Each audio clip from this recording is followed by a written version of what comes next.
두 번째 맞는 리딩 위크. 우리가 첫 번째 리딩 위크 때는 그냥 집에 있었잖아. 진짜 리딩을 열심히 했던 것 같아. 맞아. 하루 이틀 정도 좀 쉬고 응.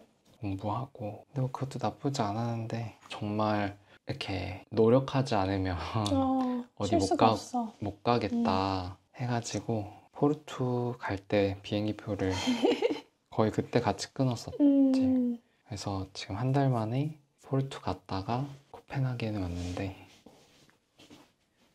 춥습니다. 눈이 와요.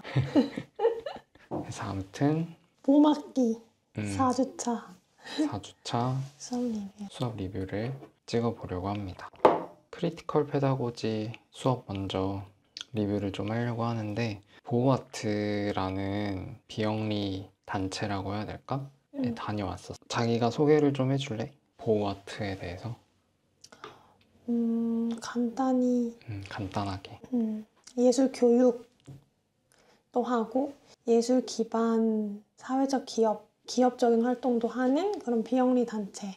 근데 1000명 이상의 예술가들과 협력하는 상당히 규모가 큰 기관이라고 할 수 있죠. 여기도 이제 런던 동부에서 활동을 우선 집중적으로 하는데 우리가 다른 수업에서 갔다 온 치세네일 갤러리랑 비교를 하자면 여기는 갤러리적인 특징보다는 커뮤니티와 지역 단체, 뭐 개인들, 예술가들과 함께 프로젝트를 하는데 초점이 맞춰져 있고 예술가들을 지원하는 그런 일들을 많이 하고 있는 스튜디오랑 거주할 수 있는 시설도 저렴하게 임대하고 그래서 지역 사회에서 예술에 대한 접근성을 좀 그 문턱을 낮추고 예술을 할 수 있도록 지속 가능하게 도와주는 그런 역할들을 하는 것 같더라고. 자기는 이 수업을 갔다 와서 엄청 만족감이 컸잖아. 완전. 얘는 어떻게 나눠서 좀 이야기를 하면 좋아? 먼저 그 리즈가 얘기해줬던 과정 중심 vs 결과 중심 접근법을 얘기하고 두 번째로 자스민 선생님이 얘기해줬던 것 중에 제일 핵심이 천재적인 예술가 모델 그거에 대해서 하고 그 다음 물질성 워크숍 이렇게 하면 되지 않을까?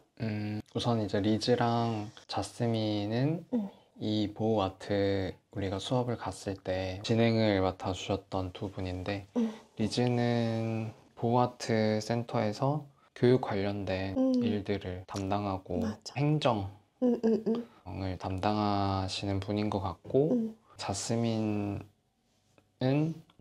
이분도 이제 교육 관련된 일을 하시는데 아티스트 에듀케이터 워크숍 하시고 본인 작업도 하시고 그러니까 예술 수업을 진행하시는 교사에 가까운 분인 것 같아. 그래서 리즈가 처음에 이제 프레젠테이션을 했는데 자기가 말했던 것처럼 제일 이야기를 많이 했던 거는 결과 중심 학습과 과정 중심 학습에 대해서 이야기를 좀 했었는데 자기는 뭐가 기억이 나? 나는 이 둘의 각각 장단점을 막 설명을 해주고 나서 가장 새로웠던 나에게 새로운 이해가 되었던 거는 이거를 꼭 이분법적으로 나누는 게 아니라 과정 중심 접근을 해서 자유로운 탐구 과정 속에서 어떤 특정한 결과물이 나올 수도 있고 결과 중심 학습을 한다고 해서 과정이 다 무시되는 게 아니라 그 과정에서도 배움이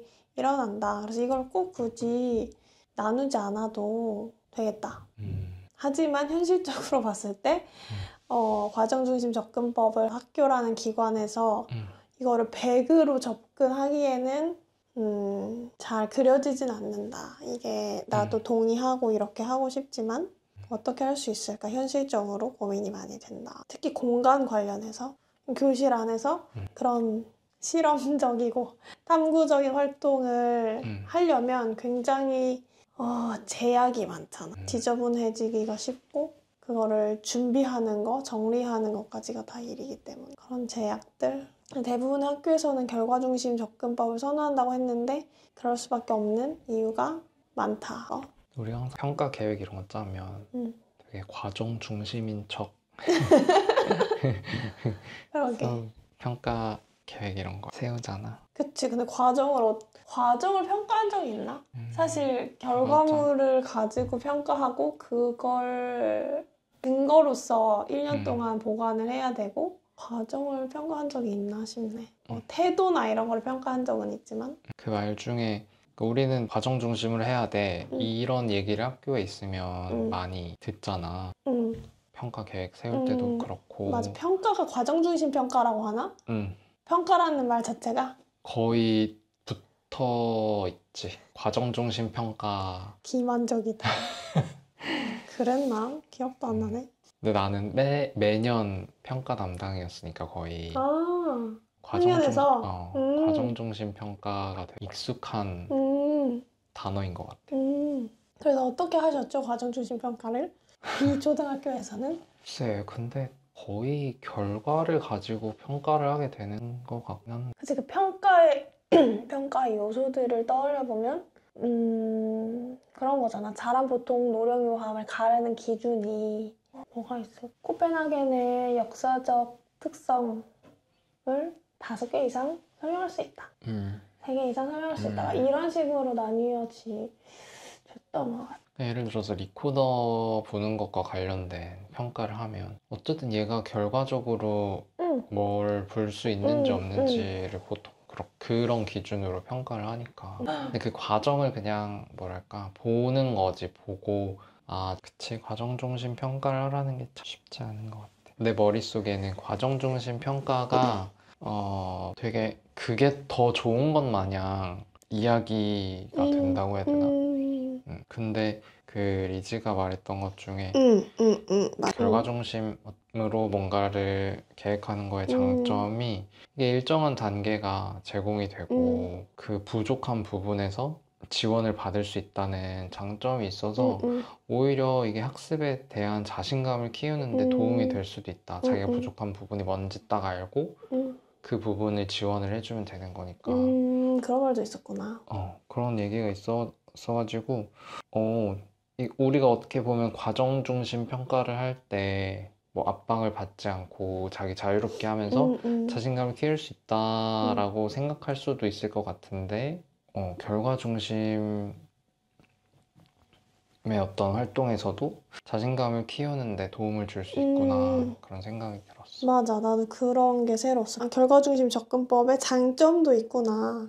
사실 자유롭게 해봐 하면은 내가 알고 익숙한 것만 하기 쉬운데 새로운 도전 과제 단계별로 새로운 걸 해보면서 새로운 기술을 습득할 수 있다든지 그 기술을 정교하게 다듬을 수 있다든지 이런 거. 그래서 둘 다 필요하다. 맞아. 둘 다 필요한 것 같아.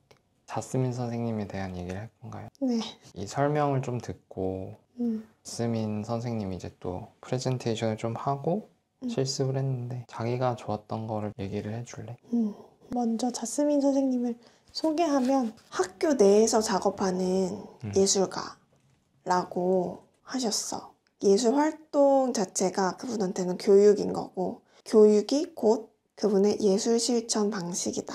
그러니까 자기는 나 혼자 멋진 걸 만드는 데 관심이 없고 다른 사람들과 함께하는 과정에서 이루어진다. 그러니까 다른 사람들이 무언가를 만들도록 영감을 주는 과정이 내 예술 실천의 일부다. 이 말을 듣고 이거다 바로. 교육 실천이 예술 실천이고 예술 실천이 교육 실천인 삶. 이 길을 가면 되겠다 라고 생각했어. 그래서 주된 내용이 그 천재 예술가 모델의 문제점과 그걸 어떻게 극복할 수 있는지 이었는데 천재 예술가 모델은 피카소, 고흐 이런 정말 유명하고 천재적이라고 일컬어지는 예술가들을 우리가 미술 시간에 배우는데 그런 미술 교육의 문제점은 그런 예술가들이 어떻게 창작을 하는지 창의성을 어떻게 발휘하는지를 알려주지 않는다는 것. 그리고 예술가는 우린 될 수 없다. 예술가가 되는 건 우리랑 동떨어진 일이라는 생각을 자리 잡게 한다는 거. 그리고 예술 재료에도 위기가 존재한다고 여기게 한다는 거. 예를 들어 유화는 되게 위에 있는 재료고 흙이나 점토는 아래에 있는 재료다. 이런 위계가 존재한다고 여기게 하고 반고흐의 해바라기 따라 그리기. 영국에도 이런 미술 수업이 많다고 리즈가 그랬는데 그런 식으로 미술 수업을 하면 그거랑 똑같이 그린 최대한 닮게 그린 학생이 미술을 잘하는 학생이 되고 그거랑 닮게 그리지 못하면 잘 못하는 학생이 되는 그런 격차가 생기는 문제점이 있다는 것이죠. 내가 겪었던 그 미술 교육이랑 진짜 큰 차이가 없는 것 같다는 생각이 들었어. 그 보워드 컨퍼런스 며칠 전에 갔을 때 그 강사님이 던져줬던 질문 중에 하나가 나의 학창 시절에서 어떤 예술가 그리고 어떤 예술에 대한 이야기를 들었는지 이런 질문을 던져주시더라고. 교과서에는 보통 어떤 예술가와 어떤 예술 작품들이 실려있나. 미술책을 잘 안... 우리가 어렸을 때 말이야. 우리가 학창 시절에 기억나는 게 있어? 아니? 예를 들어서 오늘은 뭐 여기 할 거야 뭐 이렇게라던가 그런 기억은 없는 것 같아요. 그래서 아무튼 자스민 선생님은 천재성에 기반한 기존의 예술 개념을 해체하고 위계적이지 않은 방식으로 어떻게 하면 예술적인 이런 지식들을 퍼뜨릴 수 있을까 더 많이 이런 거에 관심이 있다고 하셨고 그런 기준에 따라서 본인이 수업을 만드신다고 해야 될까? 그런 거지. 그치. 그 천재성이 아닌 용기와 도전을 바탕으로 한 창의성을 어떻게 하면 촉진할 수 있을까? 그거에 대한 고민한 결과가 물질 워크숍이란 게 아닐까. 그래서 이제 실습을 했는데 난 실습에 대해서는 잘 적어놓진 않았는데 우선 세 파트가 있었고 한쪽에는 이제 상자, 택배 상자, 종이 박스 같은 좀 두꺼운 종이들이 있고 그걸 가지고 접거나 뭐 이렇게 해서 뭘 만들어 보는 거 테이프를 붙이거나 풀로 붙이거나 가 아니라 그 종이 자체를 구기거나 접거나 자르거나 해서 연결해보고 그런 식으로 가지고 놀아보는 한 파트가 있었고 다른 한 파트에는 찰흙 점토랑 선생님이 만드신 이제 만드기 오블랙이라고 하더라고. 오블랙? 오블랙. 옥수수 전분이랑 물을 섞어서 풍선에 넣은 물건. 그거를 두고 그것도 이제 자유롭게 그냥 그 만드기는 그냥 이렇게 만져보고 찰흙에는 조각같이 찍어보고 뭐 이런 거 하라고 가운데 놔두셨고 마지막 끝에는 뭐라고 해야 될까? 그물망? 뭐 우리가 과일 같은 거 샀을 때 있는 과일망이나 뭐 이런 걸 가지고 그거는 뭘 위한 거였지? 그냥 뭐 묶어보고 연결해보고 뭐에 씌워보고 뭐 신축성 이런 거를 위해서 마련된 재료였던 것 같아요. 그래서 그 세 부분을 돌아다니면서 경험해보는 활동을 자기는 이게 좋았어? 너무너무. 어떤 부분이? 어떤 부분이? 뭐가 좋았어? 일단 나는 첫 번째 학기에 그 메터리얼리즘이라는 이론적 틀을 만나면서 난 그게 너무 재미있어 나한테. 그래서 이거를 어떻게 하면 한국에 돌아가서 현장에서 구현할까가 나의 질문 중에 하나인데 그거에 대한 힌트를 얻은 거지. 어떻게 이거를 구현할까에 대한 힌트. 첫 번째는 그거였고 두 번째는 참여자로서 이게 재밌잖아. 이거 뭐랄까 나는 결과물을 내야 하는 워크숍이면 시작부터 되게 긴장을 많이 하는데 뭐를 만들어야 된다는 압박 없이 그냥 이 재료들이랑 놀면 되고 나는 이렇게 했는데 다른 친구들은 이렇게 해놓은 걸 보고 또 이렇게 할 수도 있구나 자극을 받고 그리고 거기 있던 도구들이 새로운 것들이 많았잖아. 그래서 이 종이 박스를 재봉 도구로 자르는 개념 그리고 만드기 나는 그 만드기가 진짜 처음 딱 들어갔을 때 그 공간에 아니 풍선인데 어떻게 저렇게 묵직한 느낌이 나지 해서 너무너무 만져보고 싶었거든 그걸. 보기만 해도 흥미를 불러일으키는 물건. 그리고 나는 점토를 자르고 긁어내고 그런 도구들을 진짜 교과서에서만 봤지 한 번도 실제로 만져본 적이 없어서 그런 도구들 쓰는 거 자체도 너무 재밌었고 그리고 또 그물망이랑 실 같은 것들을 모아놓은 테이블에서는 되게 선택지가 많았잖아. 근데 그 중에서 내가 골라서 하는 과정을 관찰해보면 아, 나는 어떤 물질성에 끌리는구나. 이런 것도 볼 수 있고 다른 친구들은 이걸로 이렇게 만들었구나. 그런 과정 자체가 너무 자유롭고 재밌었어.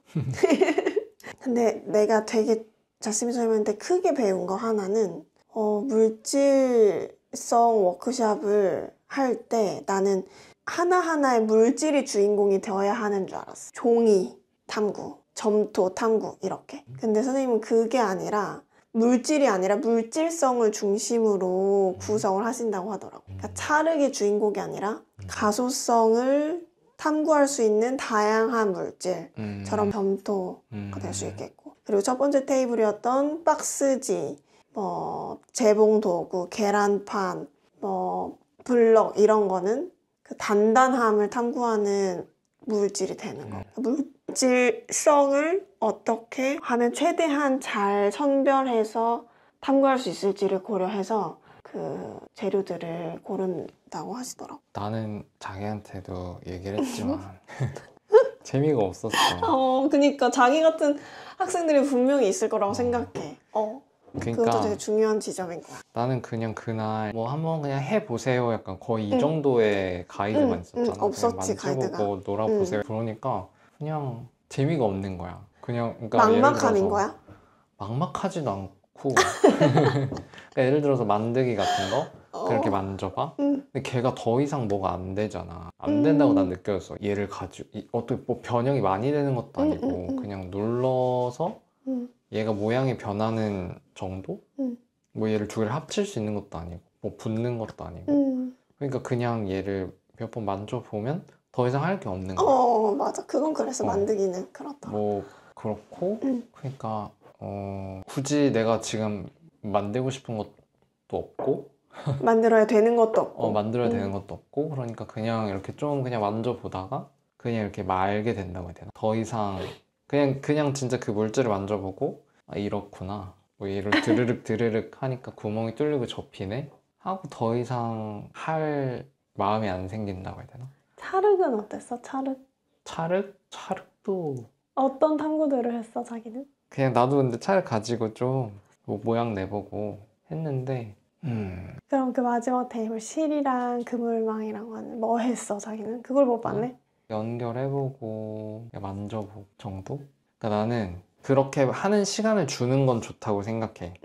경험해봐라는 시간을 주고 걔의 어떤 특성을 좀 파악을 해본 다음에 어떤 목표나 조건을 줘서 한 번 더 생각을 할 수 있게 하는 게 좋은 것 같아. 그러니까 예를 들어서 찰흙으로 가장 높은 탑을 쌓아보자. 이것도 어쨌든 목표가 주어진 거잖아. 그럼 애들이 그걸 만지고 하면서 찰흙의 특성을 깨닫고 하고 어떻게 하면 제일 높이 쌓을 수 있을까를 또 다음 단계로 생각을 해볼 거 아니야. 그런 것처럼 아무튼 뭔가 그 다음 태스크를 주는 게 난 더 좋지 않을까 라는 생각을 했는데 우리가 뭐 시간이 뭐 한정적이어서 그랬던 건지 아무튼 그냥 뭔가 이거 가지고 그냥 뭐 해보세요는 내 기준 거의 이제 아나공 느낌이 좀 났다고 해야 되나?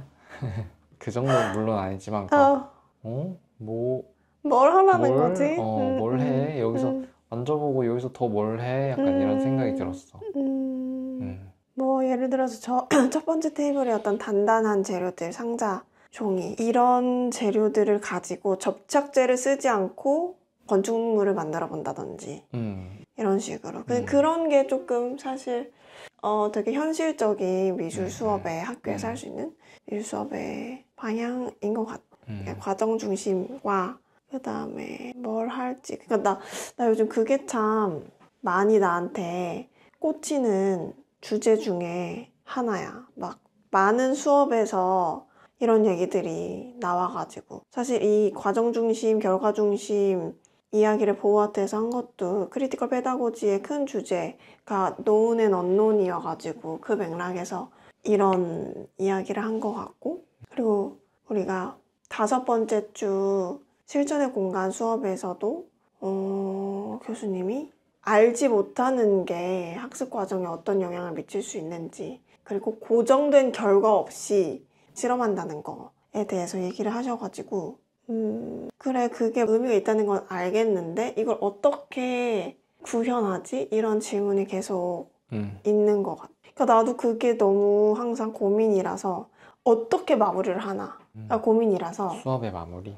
이렇게 진짜 열린 방식으로, 실험적인 방식으로 수업을 했을 때 나도 그런 틀이 나한테도 있는 거야. 결과물을 내야 되지 않을까?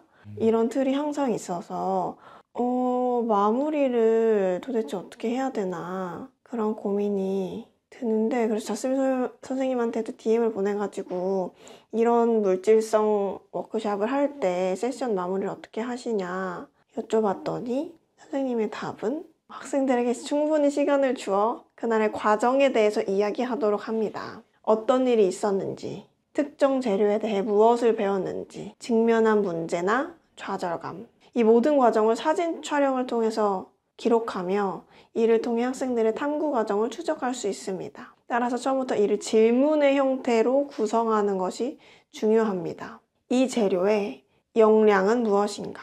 이 재료는 무엇을 할 수 있고 할 수 없는가? 그런 것 같아요. 우리가 보통 어떤 수업 같은 거 하면 마지막에 이제 정리할 때 그 수업에서 배운 거를 다시 꺼내서 이야기하고 끝내는 거잖아. 크게 보면. 그러니까 이 과정 중심 수업도 같은 맥락에서 각자 다른 걸 배운 거잖아. 다른 걸 배울 확률이 높지. 내가 그 수업에서 느낀 거, 배운 거를 각자 이야기해보는 게 수업 정리지 뭐. 그러니까 이런 수업을 내가 들어본 적도 없고 해본 적도 없으니까 이게 맞나? 이게 될까? 되게 재밌어 보이고 하고 싶은 수업의 형태이긴 한데 계속 내가 안 해봤으니까 막막감과 질문들이 생기는 것 같아. 근데 그렇게 하면 될 것 같아. 그러니까 자기는 아나공처럼 느꼈다고 했지만 그 이유는 너무 많은 재료를 우리한테 맛보여주느라 그랬던 것 같아. 예를 들어서 이렇게 초점을 가지고 탐구하는 수업이었다면 조금 더 구조화가 돼서 마무리도 딱 결과가 굳이 없더라도, 근데 결과가 있지. 탐구한 결과 그 끈과 실들로 만든 모양들이 각자 다 있었고 점토로 탐구한 결과물들이 다 너무 재밌게 나타났잖아.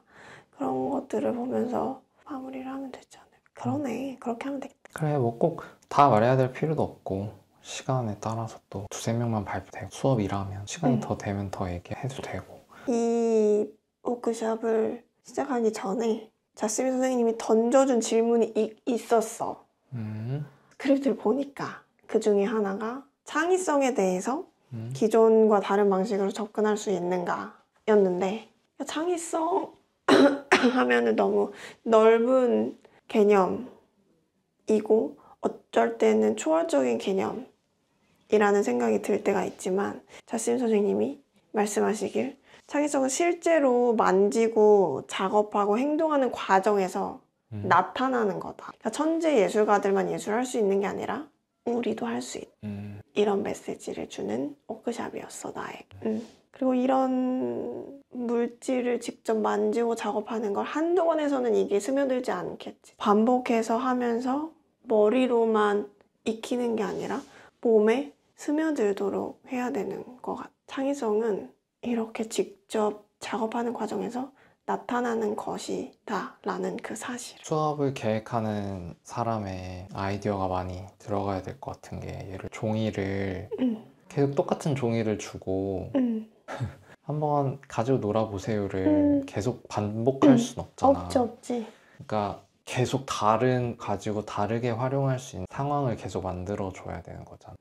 오늘 40분 동안 이거 가지고 놀아보세요. 내일도 40분 똑같이 가서 놀아보세요 하면 이제 이게 우리가 틀에 갇혀 있는 것 같아. 막 수업을 계획하는 사람이 아이디어를 되게 많이 내야 될 것 같다고 나도 늘 생각하고, 내가 뭔가 세팅을 다 해놔야 나도 직성이 풀리는 스타일이지만, 일단 종이를 가지고 40분 동안 놀아봐 얘들아 라고 했을 때 애들은 나의 틀을 훨씬 뛰어넘어서 별의별 실험을 다 할 거고, 그 중에 몇 가지를 더 심화시켜서 다음 스텝으로 나가고 그렇게 해도 되지 않을까? 예를 들어서 그 미술교육 모임 줌으로 했을 때 고등학생들을 데리고 이런 종이 물성 탐구를 시켰을 때 어떤 애들이 갈았대, 종이를 가루로 만들었대. 그러면 그거 가지고 다른 걸 할 수 있지 않을까?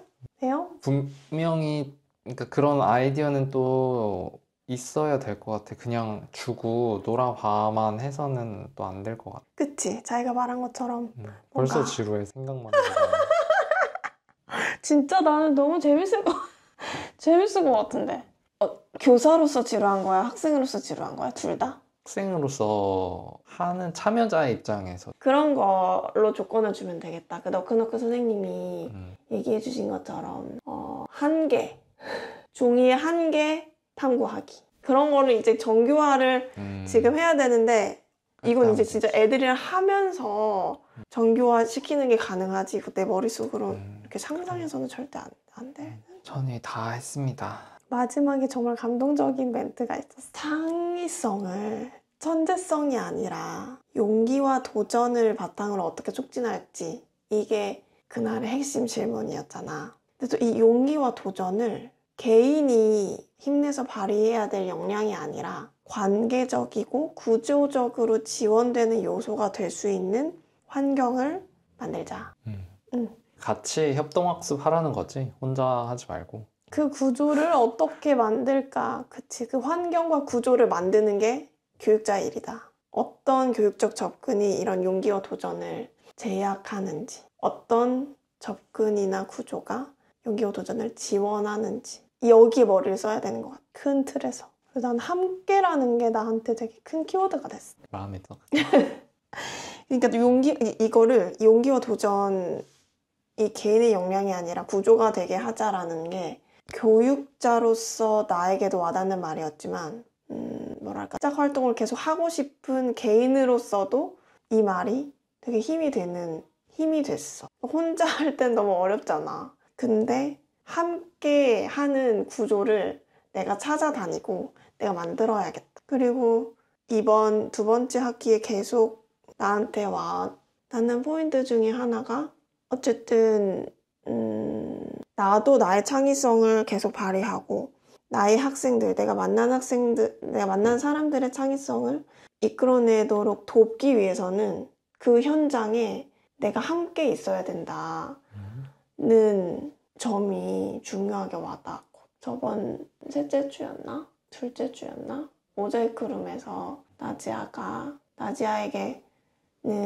현장에 가서 참가자들과 함께 참여하는 게 나한테 중요한 실천이었다라고 했던 거랑 같은 맥락으로 그런 거지. 미술 시간에 애들만 작업을 하게 하고 딴 거 하는 게 아니라 나도 그 현장에서 같이 함께 그 작업을 하는 거. 결과물만 딱 봤을 때랑 애들이 뭘 하는지 보다가 이제 또 애들한테 이건 왜 이렇게 하고 있어 물어보기도 하잖아. 그러면 또 다 이유가 뭔가 있고. 맞아. 그리고 나도 작업을 계속 해야 되겠다라는 그런 결심 같은 거. 교실에서든 학교 밖에서든 그런 커뮤니티를 만들어서 다른 사람들과 함께 해야겠다. 이 창조성을 발휘하는 행위들을. 그럼 두 번째 수업은 이제 치세네일 갤러리의 두 번째로 스페이스 오브 프랙티스. 자기는 여기 별로 할 말이 없지?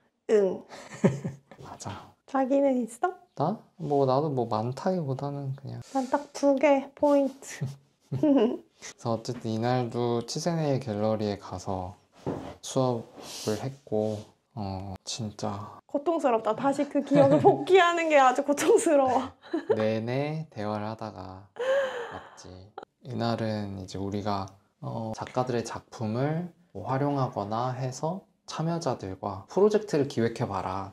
맞아. 이제 치즈네일에서 그 브루노 주 전시 끝나고 앞으로 예정되어 있는 전시가 3개 있었는데 그 3명 아티스트들의 작업과 자신의 작업을 연결지어서 방문객들이 함께 할 수 있는 이벤트 기획. 휴.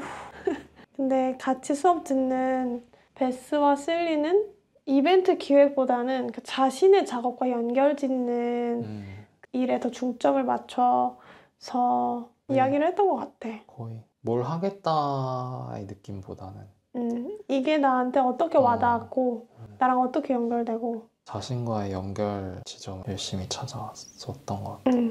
난 사실 3명 중에 2 작가는 연결점을 찾을 수 없고 흥미도 생기지가 않아가지고 할 말이 없어. 되게 많은 이야기를 했다고? 하더라고. 그러게. 굳이 그 둘이 베스랑 실린이 무슨 얘기를 했는지는 딱히 뭐 필요는 없을 것 같고 나는 띄엄띄엄 우리가 했던 대화에서 얘는 그냥 남기면 좋겠다 싶었던 것들을 그냥 몇 개 적어놨는데 그 중에 하나는 이제 어떤 작품을 감상할 때 나는 나 이 작품 봤어. 나 뭐 모나리자 봤어. 나 뭐 모네 수련 봤어. 이게 아니라 그 작품과 나의 작업이나 나의 경험과 어떻게 연결을 지을 수 있을까를 고민해보는 것이 필요하다. 이 작품을 보고 내가 무엇을 말할 수 있어 이런 것들 작품을 어떻게 감상하면 대한 내용 적어놓은 게 그래서 어떻게 감상하면 돼? 근데 그 중간쯤에 그런 얘기가 있었던 것 같아. 그 예술가들이 자신이 연구하는 매우 특수한 주제를 이야기하는 것이기 때문에 그걸 꼭 다 이해하지 못하더라도 상관이 없다 라고 이제 미카엘라 교수님이 얘기를 한 건데 그래서 예술 작품을 어떻게 자기가 감상하냐라고 물어봤나? 그거 항상 감상 교육뿐만 아니라 그냥 한 명의 개인 감상자로서도 좀 알고 싶은 답을 찾고 싶은 질문이야. 근데 나는 그냥 그런 생각이 들었어. 너무 지엽적인 주제를 보통 예술가들이 다루니까 이렇게 우리가 봤던 이 치세네일에서 그러니까 혹시 뭐 나랑 공감이 안 되는 작가면 내 삶과 공감이 안 되는 작가면 보지. 그냥 패스해도 되겠다. 그런 생각 안 했다고? 모든 걸 그러니까 내가 모든 걸 다 이해할 거야는 말이 안 되는 것 같고 근데 또 지난 시간에 이제 미카엘라 교수님이랑 세스가 다 이해할 필요 없다 라고 한 거에 대해서 아 근데 우린 항상 이해하고 싶잖아 라고 했지만 근데 또 어떻게 한편으로 생각하면 맞아 내가 관심 없는 주제에 나와 연결성이 하나도 없는 주제에 대해서 이야기하는 작품을 굳이 꼭 이해할 필요는 없겠다 그런 그치. 생각도 우리의 시간과 에너지는 유한하고 세상에 얼마나 다양한 예술 작품이 있어. 그 중에서 나한테 관심을 끌고 나랑 꼭 맞는 작품을 찾아다니기에도 시간이 사실 없을 것 같아.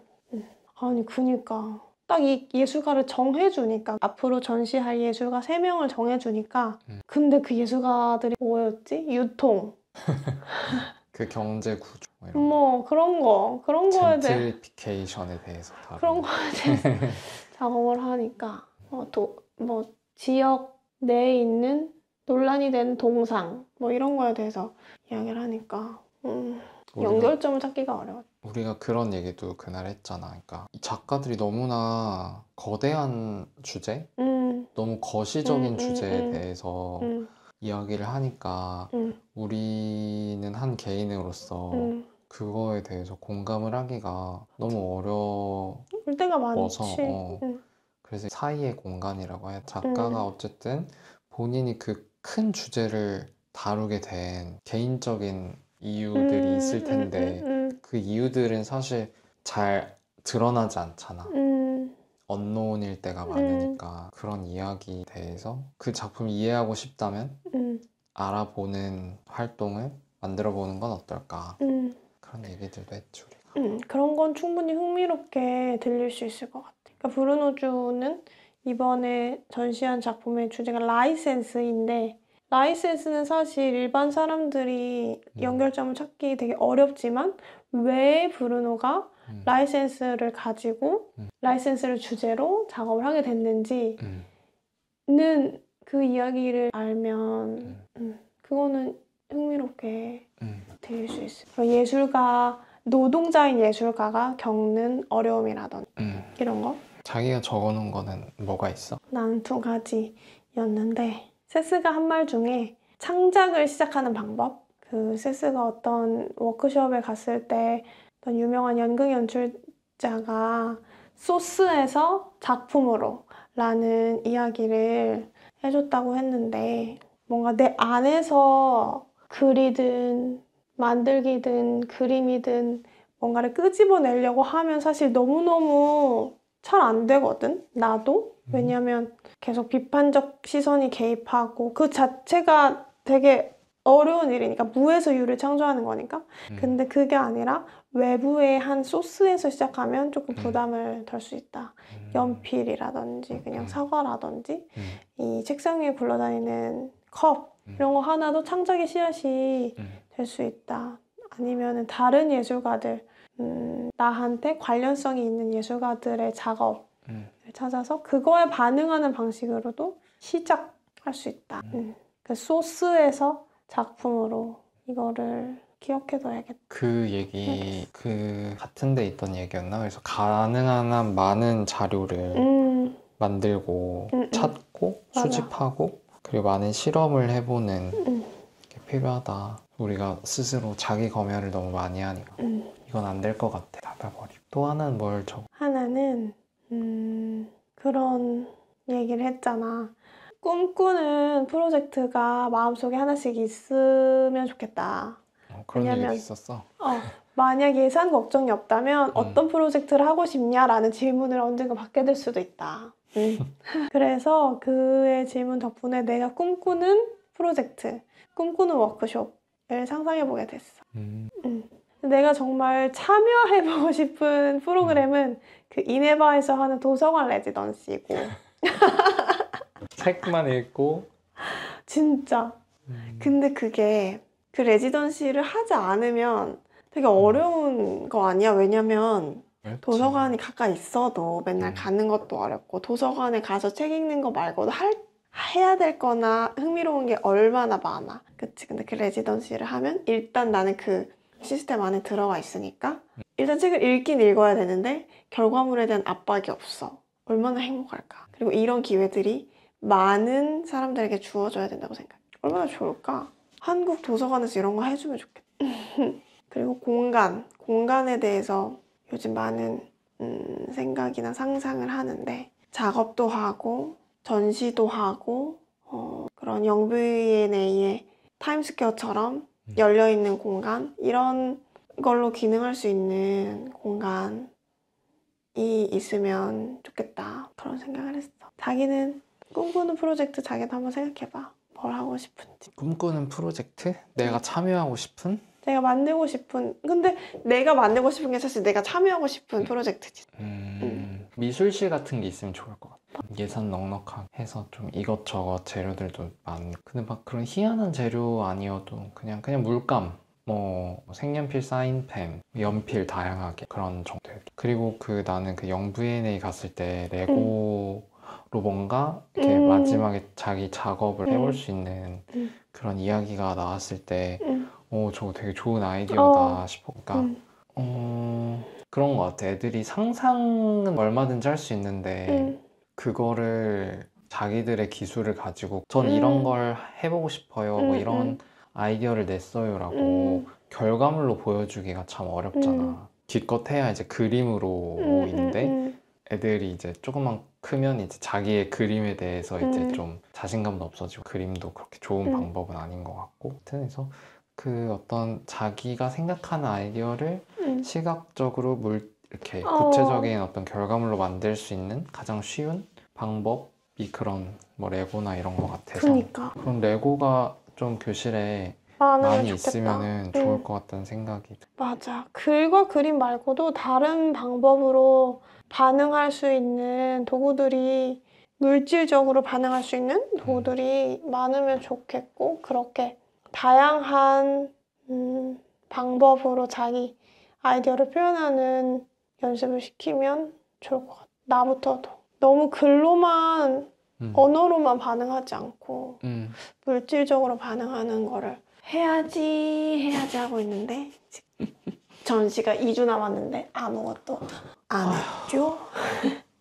맨날 읽고 정리하고, 읽고 정리하고. 교육과정의 변화가 수정이 필요하다고 생각해. 아틀러니?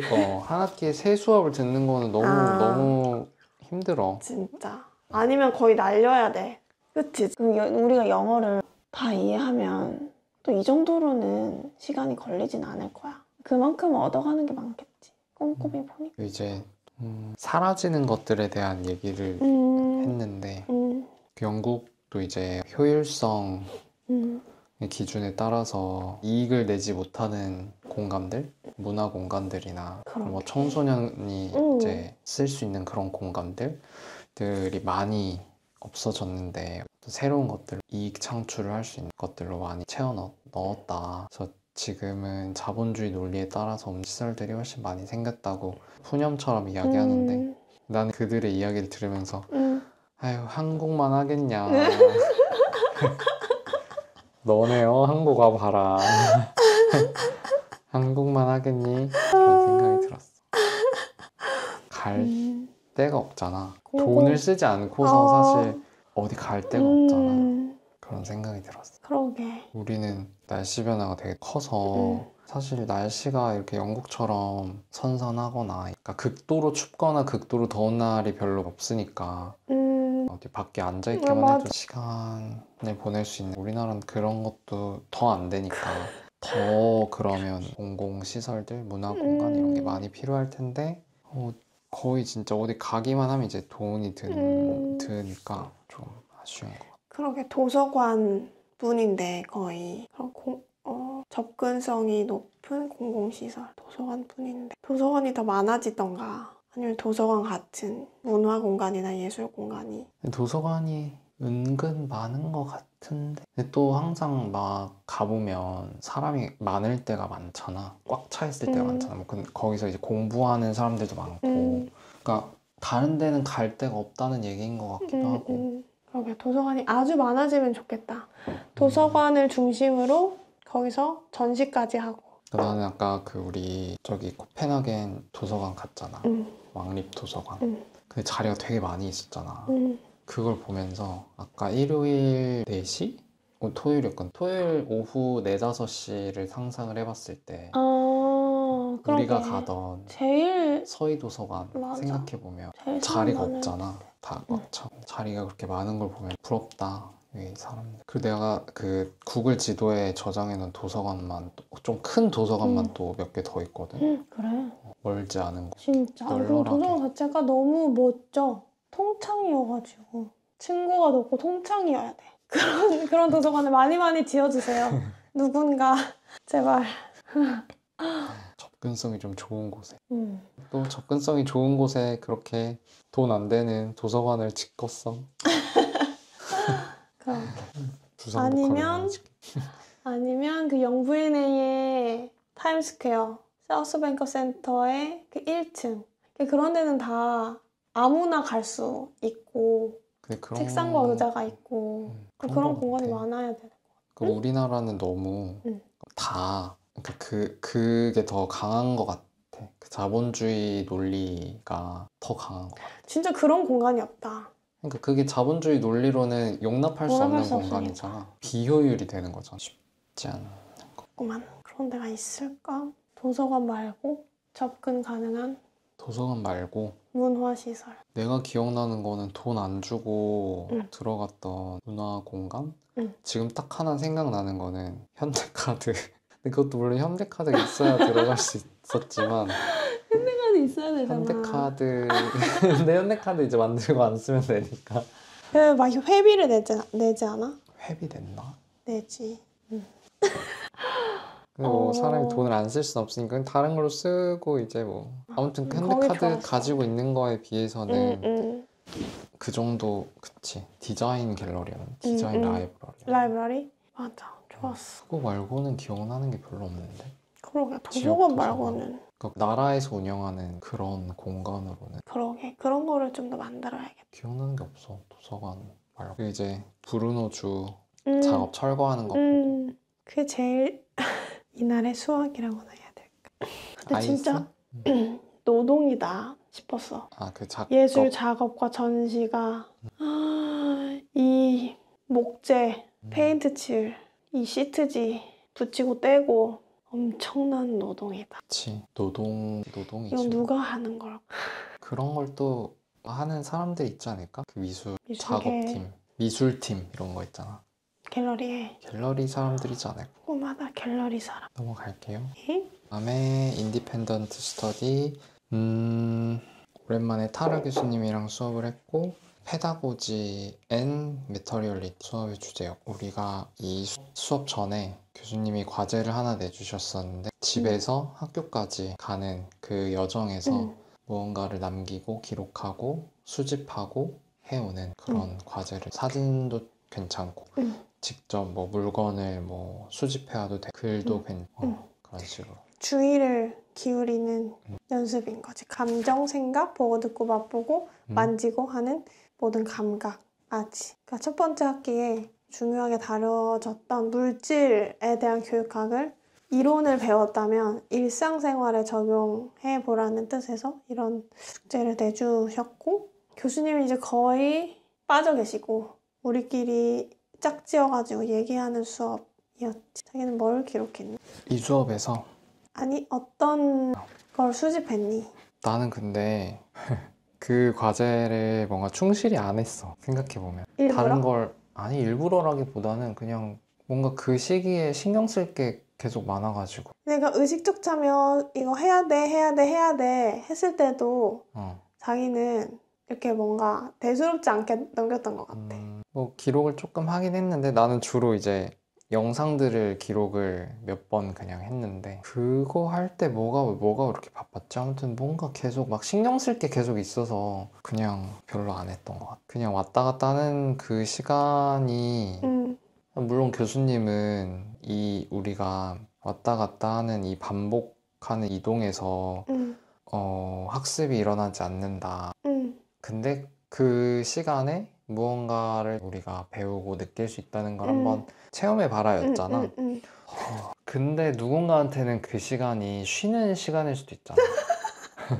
나한테는 그게 좀 쉬는 시간인 것 같아. 왔다 갔다 하는 시간이. 우리가 맨날 요즘 이제 일상 루틴이 눈 떠서 씻고 챙겨서 맞아. 막 도서관 가고 도서관 가서 또 하루 종일 공부하고 뭐 수업 듣고 집에 오고 이러는데 그 시간에도 안 쉬고 무언가 계속 이렇게 그 정신의 맞아. 끈에 계속 붙잡고 맞아. 있는 게 좀 피곤하다고 느껴져서 그게 가장 큰 이유인 것 같기도 하고 그 시간에 좀 쉬고 싶은 그 시간이라 아무튼 이제 나는 이제 이걸 이 수업에서 이야기를 하면서 그 김영하 작가님이 그 구독 시스템으로 보내셨던 그 글들 그래서 내가 자기한테도 이야기한 적 있어. 비장소에 대한 이야기 그게 생각이 났어. 같은 맥락인 것 같은데 우리가 이렇게 이동하는 도중에는 어디에서 어디로 그 중간 과정은 의미 없는 시간이 되어 버리기 쉽다 이런 얘기였는데 그래서 자기는 그냥 의미를 굳이 찾지 않고 나는 좀 이거 휴식 시간으로 활용하고 싶다 앞으로도 이런 입장인 거야?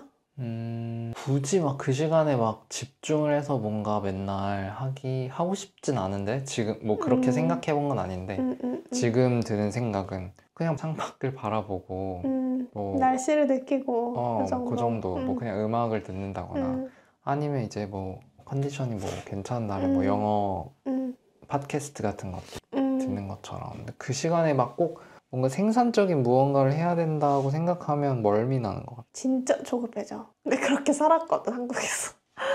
진짜 너무 힘들어, 그렇게 살면. 그리고 나는 이렇게 지하철이든 뭐 버스는 유독 더 그렇고 멀미 나잖아, 뭐 그렇게 하면. 자기 멀미 안 나? 자기보단 덜한 것 같아. 멀미 나서. 그 적어놨던 것 중에 언어도 물질이다. 이걸 예전에 그때 홍콩에서 온 박사님. 그분하고도 얘기를 했고 미란다 교수님이랑도 한번 이 얘기를 했었던 것 같은데 그때는 잘 와닿지 않았던 것 같거든. 근데 이 IS 수업에서 좀 이게 확 뭔가 좀 와닿았어 나한테. 어떤 맥락이었지? 우리가 어떤 물질을 통해서 배움이 일어나고 하는 걸 이제 그 메터리얼리즘에서 배운 거잖아. 물질주의에서 우리는 계속 어떤 물질로부터 배우고 근데 언어도 물질이다. 그러니까 언어로부터 배운다는데 그치. 그냥 그게 뭔가 확 와닿아. 그 개념이. 어디서 그 얘기가 나왔지? 나는 안 적어놔. 스모코 이야기하면서 그러니까 언어에 대해서 뭔가 이야기를 하는 타이밍이었던 것 같은데 특히 어린이들한테는 너무너무 중요한 물질이겠다.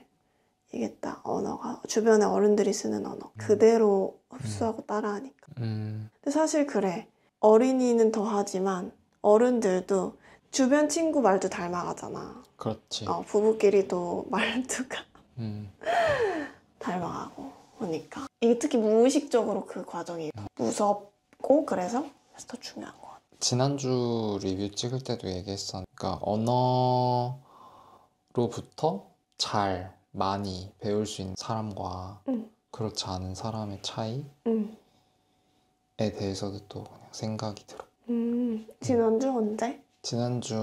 아마 지난주였던 것 같은데 지난주 리뷰였나? 지지난주 리뷰였나? 그러니까 우리가 쟤는 공부를 잘해, 쟤는 공부를 못해. 근데 공부를 잘하는 아이들은 그러니까 진짜 뭐 모든 면에서 똑똑하거나 뭐 지능이 뭐 높다거나 뭐 이런 걸 수도 있겠지만 그것보다 그냥 우리의 평가하는 기준이나 어떤 교육과정이나 교육의 많은 것들이 언어로 지식을 습득하고 다시 뭔가 아웃풋을 하고 이러는 거기 때문에 이건 좋은 줄 알아라. 자기가 말해줬던 것 같아. 유튜브에서 보고 나한테 말해줬나? 수업에서 나온 얘기야? 그 말을 우리 리뷰 찍을 때 내가 했던 얘기야. 근데 내가 그걸 어디서 봤는지는 정확히 기억이 안 나. 그래서 그 얘기가 또 떠올랐어. 그냥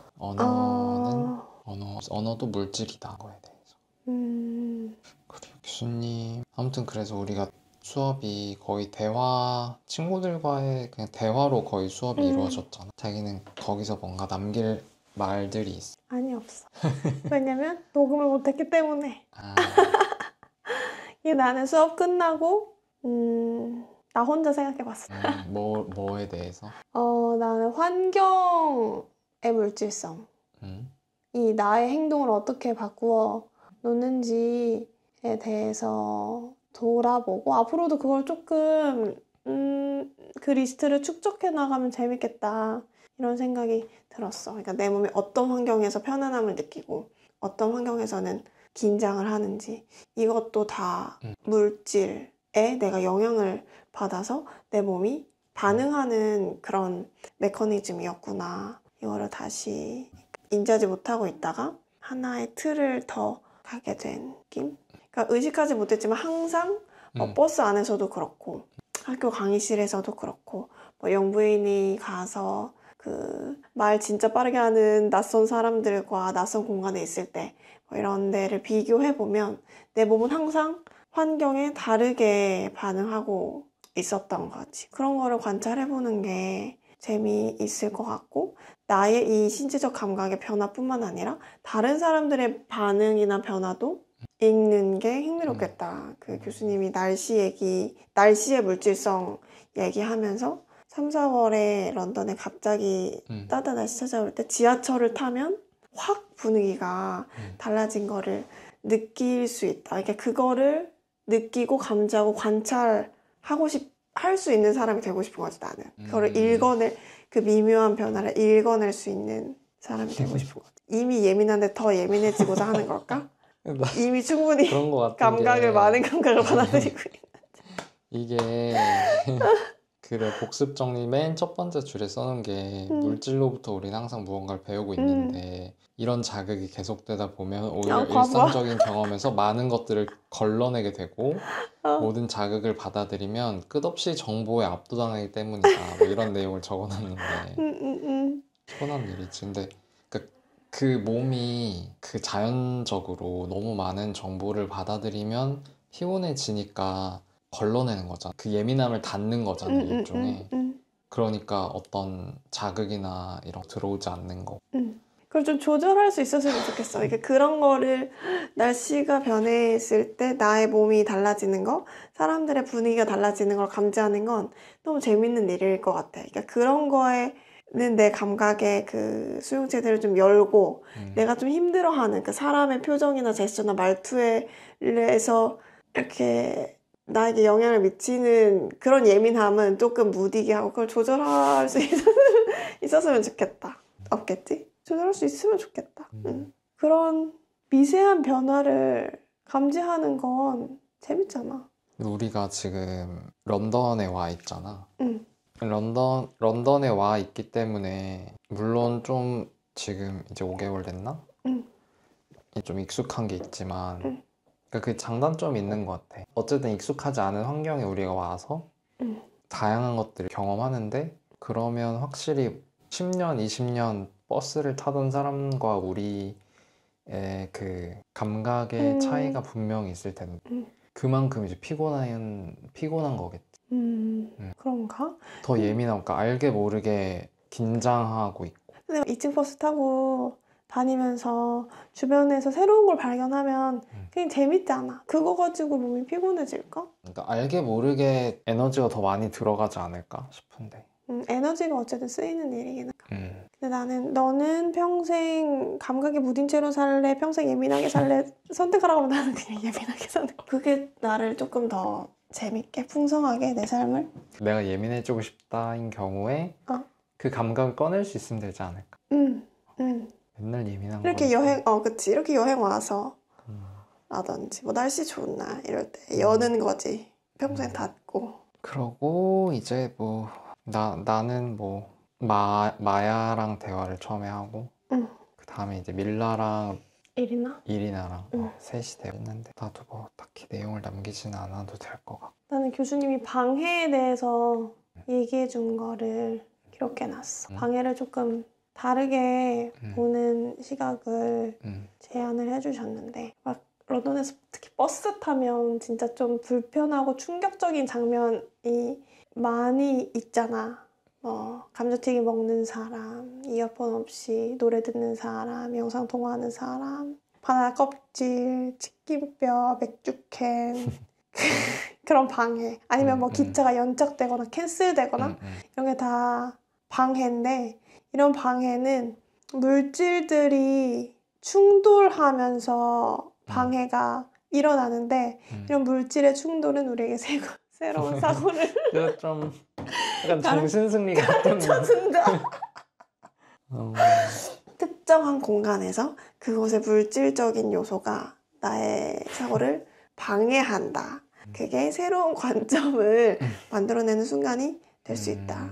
나도 그런 생각이 들었어. 이 정리의 끝에 근데 버스 바닥에 굴러다니는 치킨뼈의 물질성은 나에게 뭘 가르쳐줄 수 있는 이런 의문이 들긴 하는데 어쨌든 뭔가 방해라는 게 항상 부정적으로만 느껴졌는데 그거를 다르게 볼 수도 있구나. 쉽진 않겠지만 정신승리. 타라 교수님이 마지막에 우리는 왜 이렇게 배울 필요가 있었을까? 질문 같은 걸로 남기신 건가? 이 방식의 학습은 무엇을 가능하게 했을까? 왜 오늘 나의 말을 줄이고 너네 이렇게 대화하게 했는지 그거 물은 거네. 버블 안에서 꺼내게 하려고. 난 버블에 갇혀있고 싶어. 아니,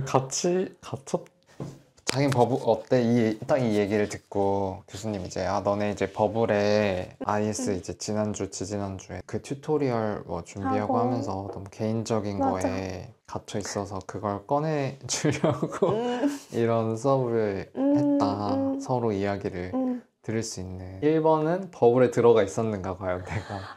2번은 이제 버블에 들어가 있었다면 버블에서 나오는 경험이었네. 그치, 버블에 있었지. 사실 계속 우리가 런던에 도착했을 때부터 지금까지 우린 버블에 있지. 우리 둘이 사실 외에는 커뮤니케이션을 거의 하지 않으니까 친구를 만나는 것도 아니고 그러다가 버블에서 나온 게 맞지. 강제로 친구들과 몇 분이었지? 30분씩 얘기를 시켰잖아 교수님이. 너무 힘들었지. 땀나고 막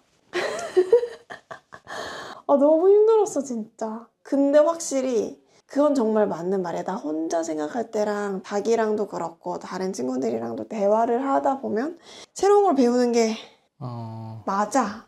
너무 괴로워. 근데 친구들이랑 대화가 근데 솔직히 친구들과의 대화를 통해서 뭔가 새롭게 배우는 물론 있겠지만 그게 대화가 안 되니까 맞아. 이게 뭔가 딥한 질문이나 대답을 할 수가 없으니까 좀 아쉽지. 맞아. 그래서 우리 둘이 하면 되지. 휴. 하나 더, 마지막으로 하나 더 있어. 따라 교수님이 물질적 교육학의 관점에서 보면 우리는 학생들한테 우리가 보여주는 재료로부터 배우게 한다. 근데 항상 우리는 완벽한 결과물을 보여주고 실패하고 실수하는 과정을 충분히 보여주지 않는다. 그러니까 교사들이 실수랑 실패를 모델링하지 않는다. 이 말에 나는 조금 뜨끔했어. 그리고 실수와 실패도 모델링을 많이 해야겠다라고 생각했어. 그러니까 실린이 이런 얘기를 했잖아. 피놀 카메라 만들기 워크숍을 하는데 보통은 이제 완성된 결과물을 가지고 가는데 어느 날은 미리 못 만들어가지고 참가자들이랑 하나하나 이제 만들어가면서 같이 만들어가면서 실험을 했다. 여기서 함께라는 키워드가 또 오는 거야. 그러니까 완벽한 완성된 작품을 미리 보여주는 게 아니라 함께 만드는 거. 그러면 그 과정에서 분명히 나도 완벽한 인간이 아니기 때문에 실수하거나 실패를 당연히 할 텐데 그거를 계속 애들한테도 보여주고 실수랑 실패를 통해서 뭘 배울 수 있는지를 또 보여주고 그래야겠다. 정말 실수랑 실패를 모델링 하지 않는 것 같아. 모델링 하기가 쉽지 않은 것 같아. 많은 걸 내려놔야 그게 가능한 것 같아. 그걸 어떻게 할 수 있을까? 그러니까 예를 들어 그러니까 실패할 수 있는 가능성을 내보아, 그러니까 같이 무언가를 해본다거나. 그래서 완성된 결과물을 미리 제시하지 않는 거, 그것부터 시작하는 거지. 얘들아 오늘 이런 걸 할 거야, 이런 걸 만들 거야를 안 하는 것부터. 이런 걸 할 거야. 근데 어떻게 될지는 모르겠네.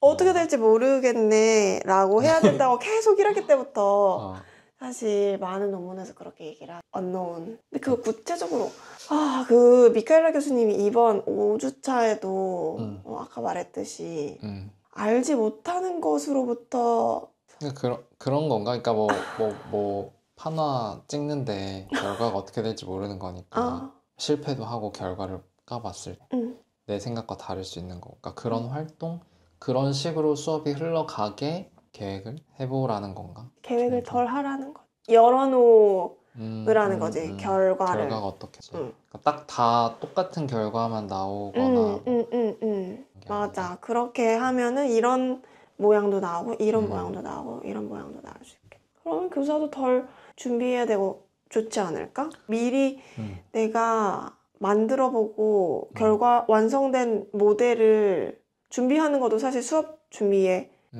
큰 부분이니까 함께 만드는. 다 된 것 같아. 좋아요. 그러면 이렇게 4번째 주 수업 리뷰는 여기서 끝.